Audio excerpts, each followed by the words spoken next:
to today's podcast. So, the podcast topic is Globalization versus Localism, Rebuilding the Social Contract in a Fragmented World. So, exclusively for PhD and doctorate scholars.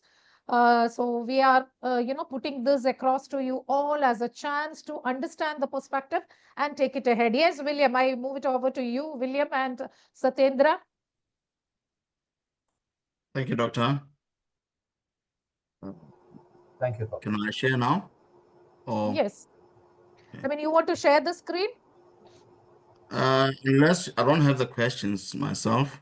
Yes, Yeah, yes, I I have have them shared the on. screen. You can share now. Okay.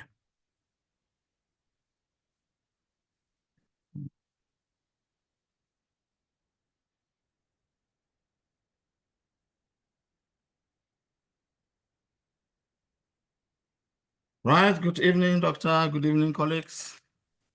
I hope you can see my screen. Let me just check. You can put it in Yes, we slide. can. Yes, I'm just trying to just move this. Okay. Right. I hope it's crystal clear now. Yes. Right. Good evening, everybody. Very good evening, William. I'm honored to share the stage with my dear friend, Satyendra. And thank you, Doctor, for the opportunity. So, ladies and gentlemen, welcome to the IIBM International Business Management Podcast, where big ideas meet real-world change. I'm your host, Bonani William Kokpa, and today we are diving into a massive topic. It's quite a major topic. And we can see what is happening in the trends today globally, how things have moved and have been shaken. And the topic, as it has been said, is globalization versus localism 5.0. So you see things have moved from 1.0. We are now at 5.0. And it goes rebuilding the social contract in a fragmented world. As our societies grow more interconnected, yet more divided, it's like a contradiction there. The old rules of globalization are breaking down. What do we replace them with? Can we maybe forge a new social contract that will honor both the global belonging as well as the local identity? Can we strike a balance between the two? Joining us tonight is my colleague Satyendra, who will be moderating. As you can see him, quite Hi, everyone. Satyendra, thank you very much. And he is a leading voice on globalization, governance, and social innovation. So he'll be moderating, but I'm going to pick each of you's brains because we have doctoral students in our midst, and these are topics and issues that require that kind of thinking at that level, doctoral level. So, ladies and gentlemen, get ready for a deep conversation about the future of community. It's about power, it's about responsibility, and how we are going to rebuild trust in a broken, fragmented world. Let's get started. William, allow me for 10 seconds. Welcome, everyone, on board. This is Satyendra here. You can call me Satya. And I would request that we'll follow each question with around about 4 participants, and each participant will be given around about 2 minutes to answer. Let us restrict with that so that we can try and explore as many questions as possible from William. Thank you, Satyendra. That will guide us very well. As you can see, this is a 5-part podcast. So we have 5 in a series of 5 topics. So we're going to start today. And I'm not so sure how it's going to happen in the next 4 weeks. We'll be moving on. But I think it was not meant for all the next 5 weeks. But for today, this is where we are. Globalization versus Localism 5.0, rebuilding the social contract in a fragmented world. So let's get straight to it. I'm going to ask these questions, and as it has been explained, due to time constraints, we'll get straight to one point and one person to respond. So let's get ready. And question number one is, well, based on the topic, you argue for a new social contract. Well and good. But what core principles must be used to define the social contract in this very fragmented post-globalized world? So I'm eager to hear what you think, colleagues. You argue for a new social contract? What core principles must define this social contract in this present fragmented post-globalized world? So, Sati, you'll guide us. Yeah, Michael, please go ahead. I would suggest and highly recommend a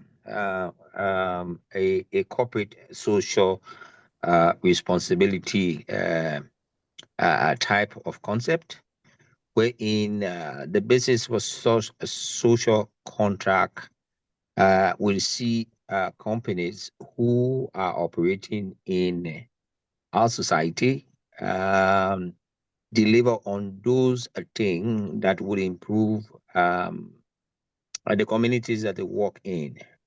Take, for example, I'm from Sierra Leone. In the bauxite mining area, we see massive devastation of the environment. But efforts are also being made to ensure that they maintain good practices in terms of recovery, in terms of relocation of people, so that there's harmony in terms of creating wealth for society, but also making sure that people's lives are better served through this intervention. I thank you. Thank you very much, Mikhail. Sujan, please proceed. Thank you, colleague, for giving me the opportunity. So, my submission to what we are discussing, like what core principle must define social contract five in a fragmented post globalization world. So, I want to bring a couple of key points like environmental stewardship and the foundation rights the principle actually I want to focus like this current world we are facing the environmental challenges where due to the globalization it is kept on increasing though we have taken multiple measures so the governing bodies they are trying but we need a more effective framework which can define and more effective. Then the second point I want to bring is like equitable resource and value distribution. What we have seen is too many dominance culture gradually from very past long they dominated the other culture. Now we want to argue can we have a framework which can bring equitable resource and the value distribution can we have so that would be my second point and then adaptive governance like what we see is it is highly dominated by the developed countries so we need more power to the countries who are developing so that they can come and participate and they can have their say. Then the fourth point I want to bring is like more human centered technology also in parallel with the AI world we need to adopt so that the our population which is in the rise how we maintain the balance so that would be my next point, which I want to want that it has to be involved in it. Then the cultural resilience. This would be my fifth point, which I want to bring on the table.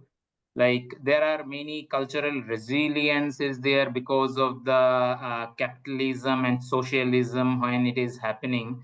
So if it is too much of capitalism, then we see the cultural resistance because they use the labor or the resource of that country, but they do the business which disturb the balance of the country they are doing the business with.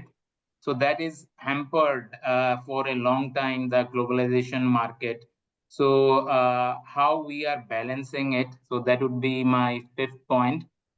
So we really need to think the balance between the capitalism and socialism. I think this is what the time is permitting. I left others to say more. Thank you. Thank you very much, Sujain. Anyone else would like to attempt this?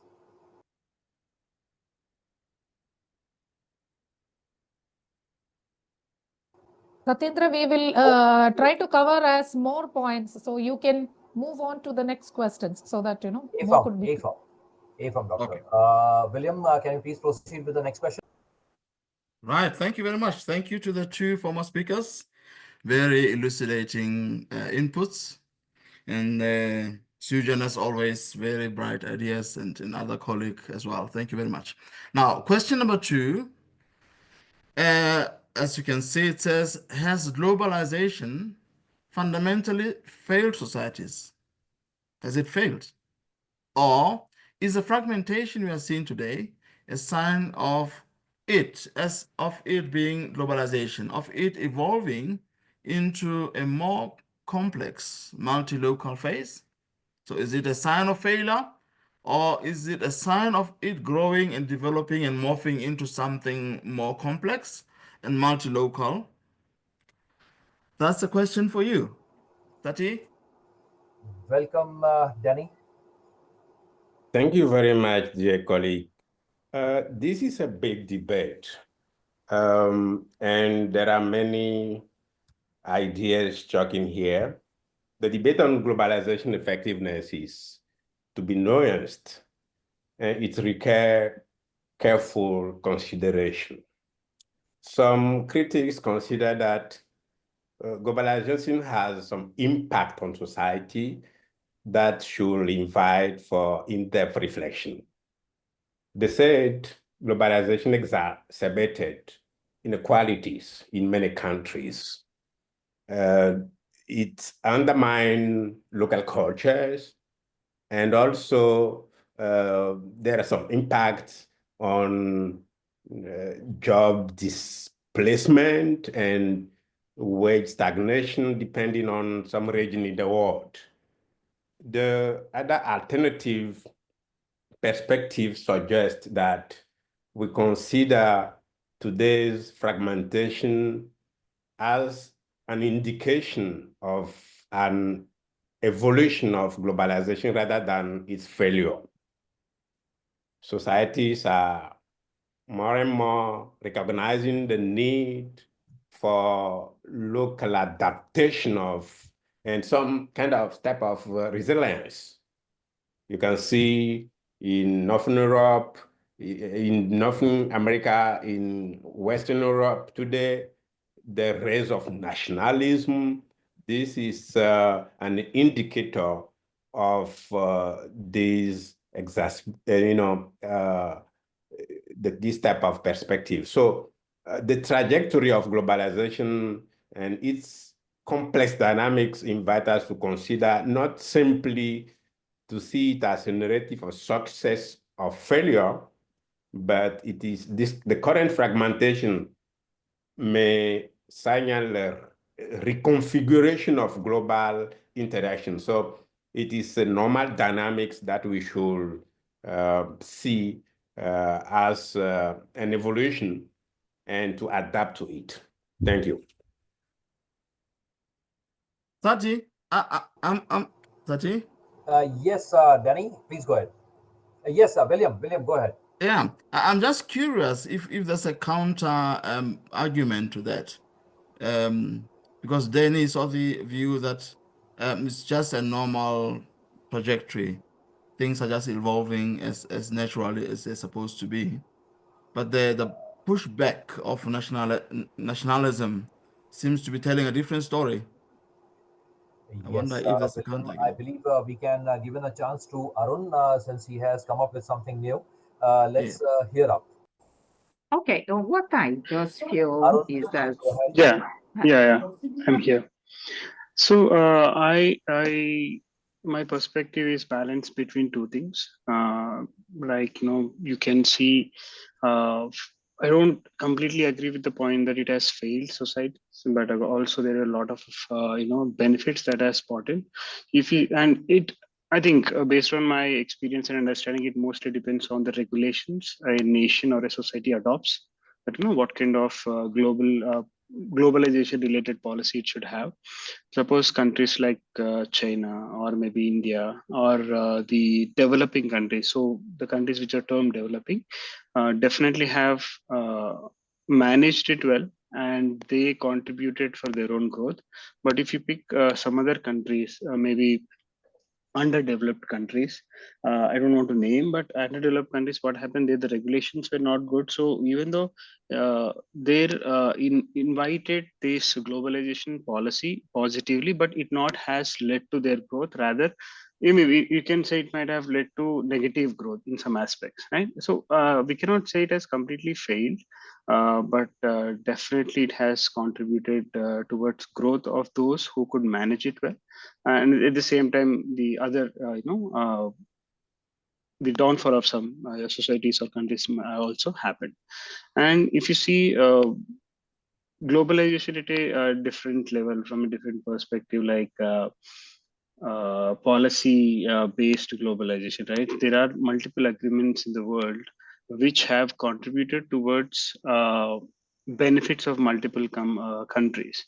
If you see some agreements related to climate, agreements related to trade, right? Globalization also has allowed these countries or societies to come together and work as a team and work towards a particular goal, which indirectly benefits everybody, right? So that's also definitely kind of success.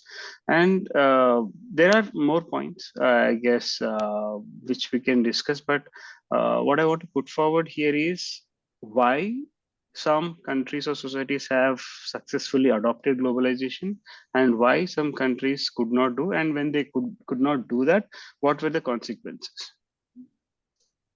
Yeah, that's it from my side. Great, Arun. I second your opinion since there is no complete undermining local cultures where I support Danny's statements as well, since he has said that there is quite a lot of disturbance in the local cultures. However, it's not fully lopsided. There are advantages and disadvantages. So Yes. we need to accept that that way. Yeah. Any further points? Anybody would like to join in for this question? Fine. Okay, Ashnafi, please proceed. Ashnafi, hi. Mm, Please proceed. yes, thank you. How are you? Maybe I can add some examples from the case study of Ethiopia, or I can share our experiences from the perspectives of globalization. Is it failing us or evolving? Is that okay to present the specific example from Ethiopia? You are welcome, Ashnafi. Good. So, in the Ethiopian context, when we talk about globalization, I think we must ask, has it failed us or it is simply evolving into something different, something more local and complex?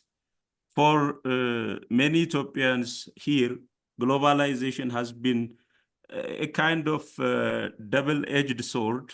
Uh, we have seen some benefits like improved technology, growing foreign investment, exposure for a global market. But we have also seen how it can bring inequalities, like overwhelming our local businesses, challenge our cultures, and I can say the national identity sometimes. Maybe, for example, when you look at our agriculture sector, it is so central to Ethiopian livelihood. The global supply chains have opened some doors, but they have also made farmers very, very vulnerable to the global price shock, and policy decisions made far from our borders, or you can take our youth migrations. Many of our talented younger peoples see an opportunity only outside of the country. So that tells us something about what globalization hasn't delivered here at home in Ethiopia. But there are opportunities maybe where I can say we are entering into a new multi-local phases. So it's not already about closing doors, it's about building stronger local systems with a connected world. For me, I can see it it's not totally a failure, but it's an evolution. Globalization hasn't failed us entirely, but it's clear that the old version hasn't worked well for everyone, especially the countries like Ethiopia. So what we need now is very fair, smarter, like the other people guys said before. So we need like Ethiopian-centered approach to accepting or engaging into globally. Thank you very much. Thank you. Thanks a lot, Ashrafi. We understand that because of the globalization, there are a lot of problems in Ethiopia, and we appreciate your thoughts. I think we have a very good insight. Thanks a lot for that. Shall we proceed for the next question? William? Yes, Sati, thank you very much. Sati, can I maybe make a suggestion? Because we have about 10 questions, and doctor said we need to cover as many as possible. If we can maybe for starters, we allow one response per question, and if time permits us, then we can revisit some of the questions that colleagues might be wishing to elaborate on. Thank you, Sati. Absolutely right. Yeah, absolutely right. William, please proceed. Excellent. All right. So, colleagues, here's the third question, and thank you for all the inputs so far. Very, very enlightening. And question number 3, how can localism avoid falling into exclusionary nationalism or parochialism while still empowering communities authentically?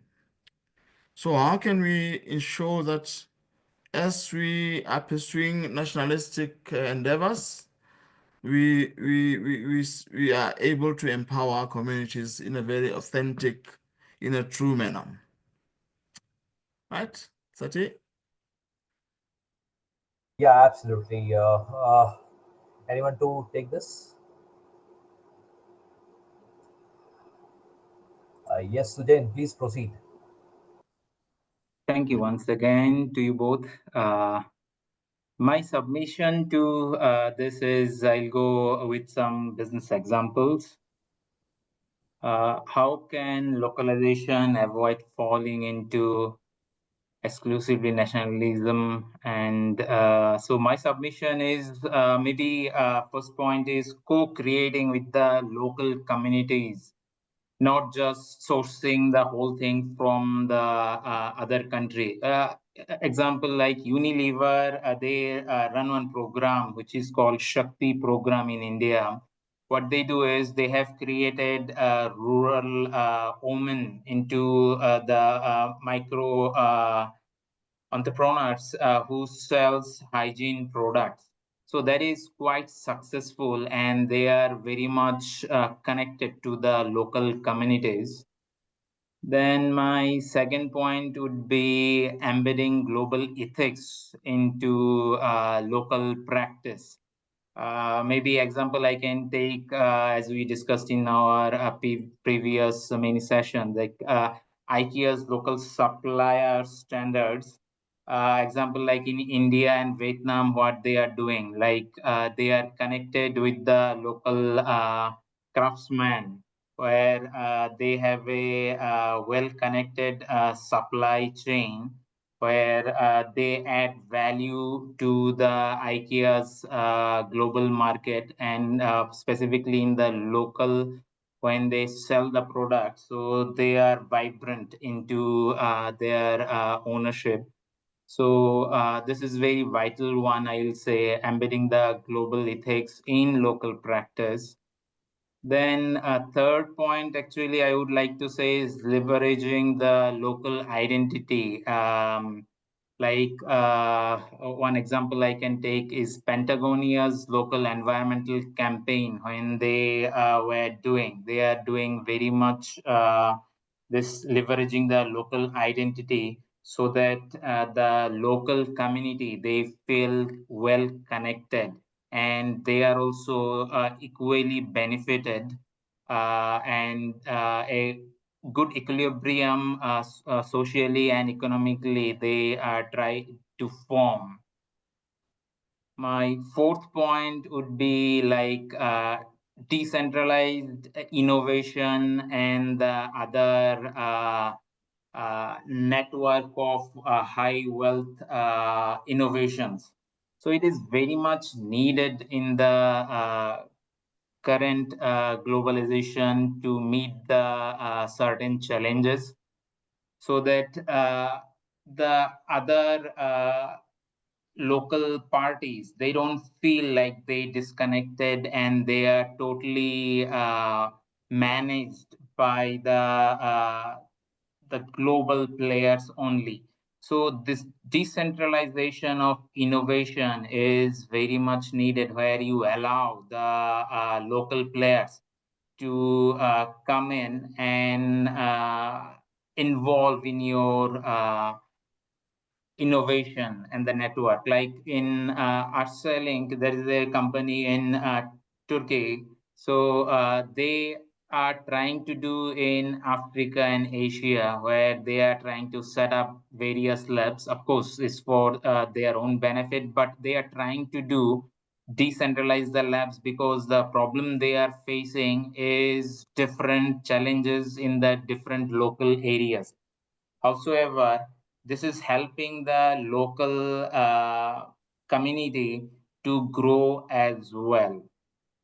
Then my fifth point would be inclusive branding and representation. Like in the US, one company has Ben and Jerry's, how they are doing. So we have to allow the local bodies to come on board and also be part of the branding and the representation. So that would be my submission. Thank you. Thanks a lot, Sujain. Michael, due to time constraints, as requested by William, we would like to proceed with one question, one narration. So I apologize for that. Can we go ahead for the fourth one? William? Michael, if you don't mind, it's yours. If you are up to it, you can try number 4. If not, maybe if we have time, we can come back to number 3 again. Yes. Michael, so you can try number 4, Yes. and Arunab, can you try number 5? So can we do it in that order? Michael, over to you. Yes, yes, thank you. The question that has been asked is about in my view, or in your view, what role should multinational corporation play in rebuilding trust and supporting a local ecosystem without reverting to exploitative practices or practice? Thank you. I would say there is a lot of role for multinational corporation, And it's evident when you look at the DRC, which happens to be a geological scandal. And by that, what do I mean? It's endowed with a lot of resources that is unbelievable, but exists. How can multinational rebuild or play a rebuilding trust? DRC needs investment, but it needs a very ethical business practice to take hold in the different sector, such as mining. As we all know, critical minerals, which forms the basis for most of what we use today in electronics, lithium to be exact, which is the battery, and et cetera, et cetera. DRC is endowed. And if multinationals can go in and do business in a very ethical manner without exploiting, as the case we see today, it does not only have the potential of supporting the local ecosystem, but improving the life of the people in that country. As we all know, DRC have suffered 30 good years of war. It still continues to this day. And we all know that the DRC can be better off if multinationals play their part. They could do well without reverting to exploitative practices as we see now. So I think there's a role for multinationals within in our ecosystem and in our local sector. Thank you. Thank you very much, Michael. Shall we proceed with the fifth question? Arnav? Yes, I'll just read it again. Arunab, thank you, Sati. Do you see that? I'm just reading it for you, Arunab.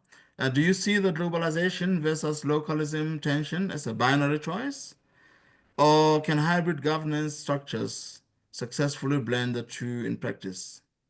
So are they mutually exclusive or can they be joined together and collaborate? Over to you, Arunab. Yeah, I don't see them as mutually exclusive at all. Both have a role to play, and coming together, they can have the most optimal solution. Because with global companies and global multinationals, as my colleague said, they will get technology, they will get investments, and the local people can provide the labor, they can provide the raw material, as long as things like technology transfer happen, so that the technology does not only get concentrated in the global company, and then the local company just becomes a very low value added supplier of labor only.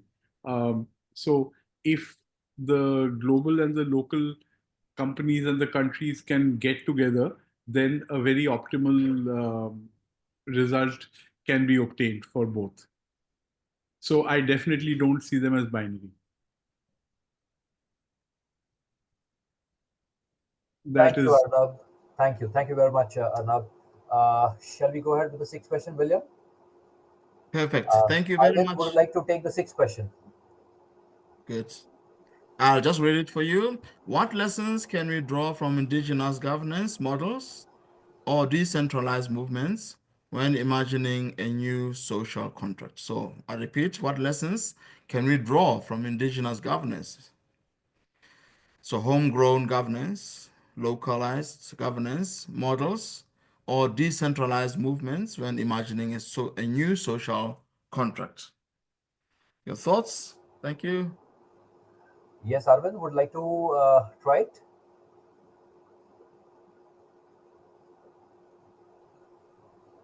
Okay, we have lost him. I think the next man is Narendra. Narendra, would you like to take this sixth question? Please proceed. Thank you so very much. This is a very good topic that we are discussing, and for my personal view of both the versus globalization and versus localization, I feel that both are equally important. They are equally development oriented for the people in the local country or international level. so far as governance is concerned, every country, they are governed by their own systems and procedures and laws and laws and regulations. So when they come, they are the government is there. They are abide by that act and rules. But when they go on the decentralized movement, indigenous government and decent or decentralized movement, there may be some kind of clash or conflict, or at least a conflict may arise in the new social contract or new social order. So there, they have to blend together in order to get the maximum benefit out of this globalization versus localization. And I think both the governance system should be blending together, both internal as well as the external, within the border and outside the border, so far as we are taking of the initiatives. Thank you. Thank you very much, Narendra. That was a lovely one. William, could you please proceed with the seventh question? Thank you very much, Sati, and thank you, Narendra, and thank you, everyone, so far. So, colleagues, please feel free to express your opinion. Feel free to answer. There's no right or wrong or question or response. It's your opinion as long as you are able to defend it. So please take the liberty. So number 7 is technology, especially digital globalization, bridging or widening the gap between global and local identities today. So that's a big question. Is technology, especially one of a digital nature or digital globalization, bridging, narrowing it, or widening the gap between global and local identities today? So where do we stand? Any takers?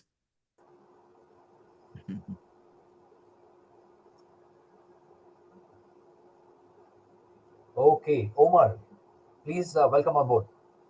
Yes, how are you? Thank you for the opportunity.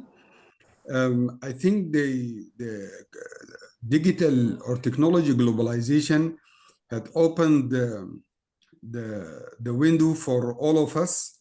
And this is an example of the technology having this DBA as online. So it have open and access to global knowledge. So people can have educations and all of these. It's a very huge opportunity.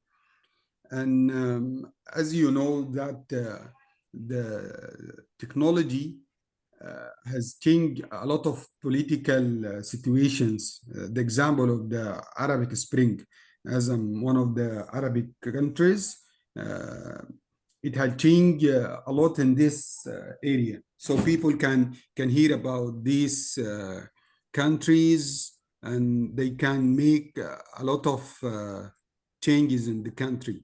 So I believe the technology globalization and the local they cannot be splitted.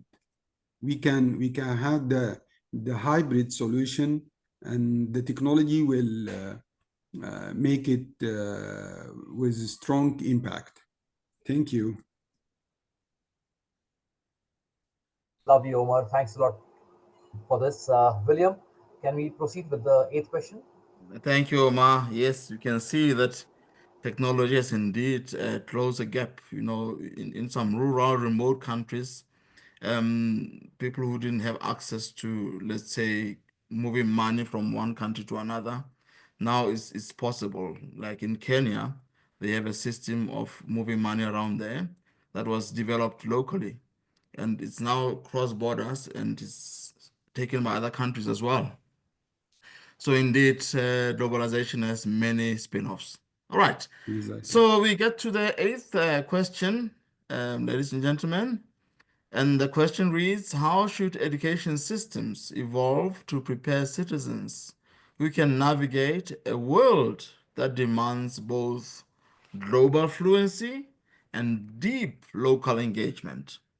So how can we strike a balance between the two using education system? How can we transform our education system so that it accommodates both worlds? Sati? Yeah, if ladies and gentlemen, if you can allow me to take this one, I would like to try this. Yes. Yeah. With this education system from any country, I would appreciate that if at all somebody wants to have both deep local engagement and with the global fluency, specifically, which is the big demand for globalization and your marketing values. So in that case, we have to have a multi-pronged approach. The multi-pronged approach will be one, the language. One, he needs to understand and learn the language of that place where they want to market their products. Second, they need to have a very strong cultural bonding. Basically, they need to have the basic culture, the basic lifestyle of the people where they are trying to market their product. The third thing is that they need to involve somebody either in franchisee or as a partner, so that the level of understanding between the person over there and the general public, the customers, they need to be on the same page. I believe that everyone who needs to navigate throughout the world for such types of globalization needs to have this three multi-prong approach. That's my submission. Thank you, Sati. Brilliant, brilliant as always. Thank you very much for your input there. So we can then move to the ninth question. We're making good time. I think we somehow managing to make good time. So we are at number 9 now, and the question is: Can ethical globalization truly exist under the current neoliberal capitalist structure? Or does rebuilding the social contract require an entirely new economic paradigm?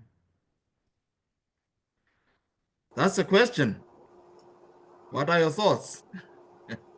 Ladies and gentlemen, any takers?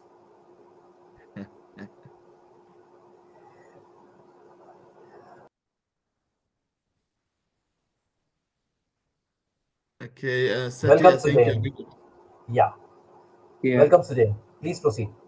thank you, gentlemen, again. Uh, how I look at it is like ethical globalization under the current neoliberal capitalist structure is possible in limited ways, but it is structurally very much constrained.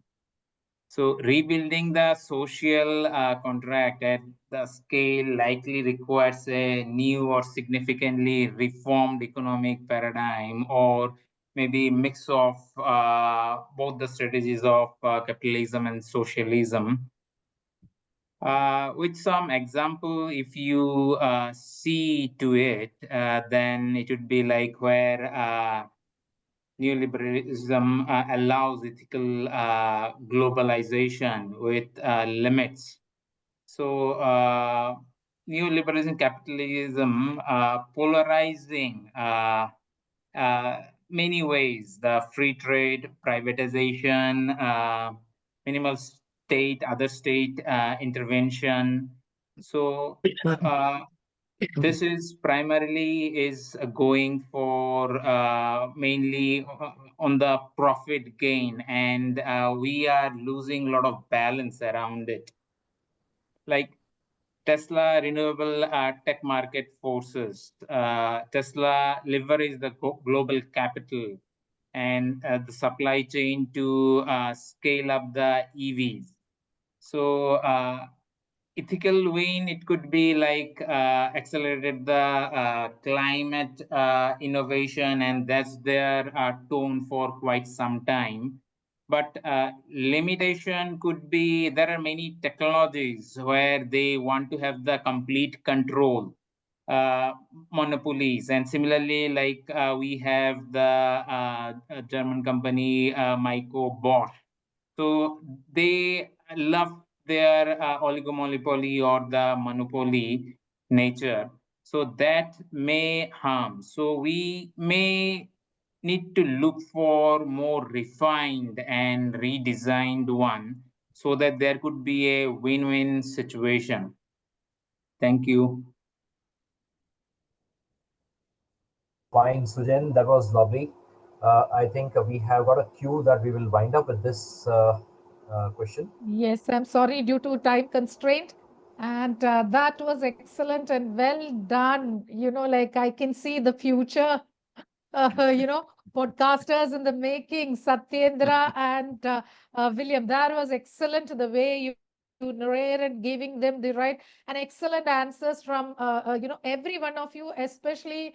I think Sujan, obviously, he is, master in the topic, so I can understand, the enthusiasm and everyone for that matter, Michael, Arun, and all the others, Adi also, and I think like a lot of them, Ashrafa, everyone, Narendra, every one of you had the right perspectives, and I am so happy that this is materialized, and maybe we will request to IIBM, to have a podcast series based on the latest topic with more participation from doctoral holders and PhD students. So it can run on its own. Maybe we can start with William and Satyendra at the head. I'm sure that that's going to be a great successful one with the right kind of deliberations. Like most of the colleges now do that. International institutions and universities, they have their own podcast centers, so we can also request to them, which could be conducted by each one of you. Depending upon you, so many of you with expertise in various fields. So each day you can bring out the latest topic. So I thoroughly enjoyed, and I'm sure that every one of you had a wonderful time with so much perspective. And hats off to William and Satyendra for accommodating 9 questions. 10 was our target, but 9 questions with the right moderation and right pace. And William, you have a right future, and Satyendra, both of you. And Thank you, Sujan, Doctor. you can actually look for, consultancy in this area. Thank you Isn't so it? much. So thank you very much, everyone. So we will keep meeting maybe in another sessions. So this was the final day session as far as international management. My sessions are concerned, I will be moving over with case studies. So thank you very much. I thoroughly enjoyed associating with each and every one of you. I hope maybe not doing 100% justice. I was able to at least, inculcate a little bit of interest also. So I have shared certain documents for each one of you from research perspective. So I'm sure that that will be of some use. So please be in touch with if you require any assistance. Thank you, guys, and special thanks to Satyendra and William. Thank you very much. Thank you very much, Doctor. Thank you, Thank you Doc, so much, and Doctor. it's been a Thank pleasure. you very so much. much. And bye-bye. Thank you so Thank much. you. Bye. Thank you so much. Doctor. Thank you. Thank you. Nice. Thank you. Thank you.